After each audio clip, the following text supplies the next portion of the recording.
ভারতের প্রধানমন্ত্রী নরেন্দ্র মোদী তিনি কলকাতায় আসছেন, এগুলো অনেকেই ইন্টারকানেক্টেড ভাবেন, কিংবা একটা একটাকে যে নানাভাবে প্রভাবিত করে সেই জায়গাটা ভাবেন। আমরা বরিশালে কিংবা বিএনপির একটা ইউনিয়ন নেতারকে ঘুমন্ত অবস্থায় তার শিশু সন্তান সহ তাকে পুড়িয়ে মেরে দেওয়া হলো। এই যে ঘটনাগুলো ঘটছে, কিংবা এর আগে চট্টগ্রামে একজন বিএনপির একজন কর্মী যিনি জুলাইয়ের লড়াইয়ের মধ্যে ছিলেন তাকে হত্যা করা হয়েছে।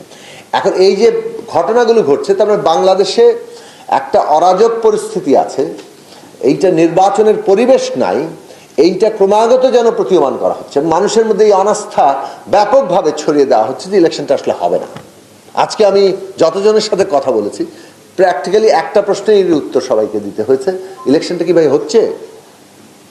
এই পরিস্থিতিটা তৈরি করা হচ্ছে। তার মানে যারা নির্বাচন বানচাল করতে চায় তাদের স্বার্থ কিন্তু এই ঘটনাগুলোর মধ্যে দিয়ে সামনে আসছে। একদিকে যেমন হত্যা